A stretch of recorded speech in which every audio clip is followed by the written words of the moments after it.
Thank you. I have one word only. I advise to the representative of the United States to be polite. It will be better for yourself and the country you represent. Thank you. The representative of the United States has asked for the floor to make a further statement. Frankly, I'm not going to dignify this with another response, especially as this representative sits here in this body representing a regime that has killed tens of thousands of its own people and imprisoned many more simply for wanting freedom from your tyranny. Thank you, Mr. President. Distinguished delegates, this is a moment in history that requires moral clarity, and President Trump has met the moment. The most fundamental duty of any sovereign government is the protection of its people. Operation Epic Fury is directed towards specific and strategic objectives: to dismantle missile capabilities that threaten allies, to degrade naval assets used to destabilize international waters, and to disrupt the machinery that arms proxy militias, and to ensure the Iranian regime never, ever can threaten the world with a nuclear weapon.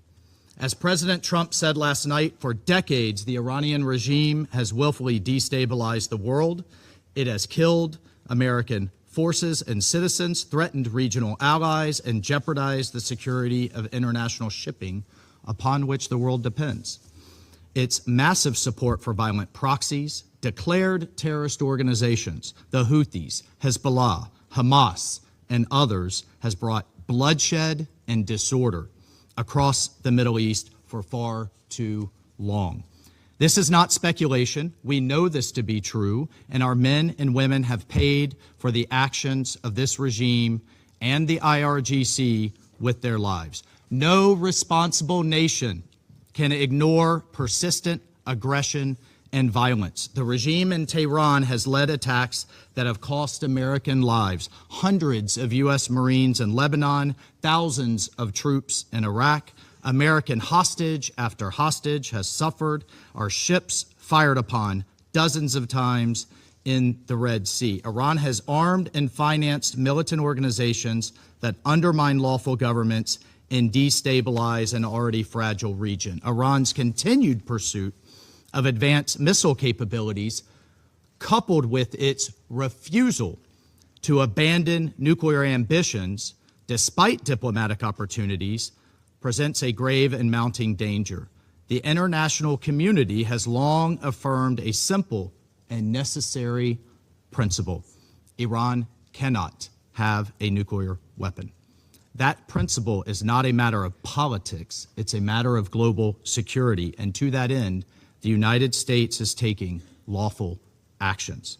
This body, the United States Security Council, has acted repeatedly on this threat. 20 years ago, starting in 2006, Resolution 1696 demanded that Iran suspend all uranium enrichment-related and reprocessing activities, invoking Chapter 7 of the UN Charter, and adopting a legally binding resolution. When Iran failed to comply, this council followed with Resolution 1737, imposing mandatory sanctions, including bans on nuclear-related materials and technology, asset freezes on key individuals and entities linked to their nuclear program, and establishing a sanctions committee. Subsequent resolutions, 1747 in the year 2007, expanded arms embargoes and asset freezes. Resolution 1803 in 2008 tightened restrictions on dual-use goods and calling for the inspections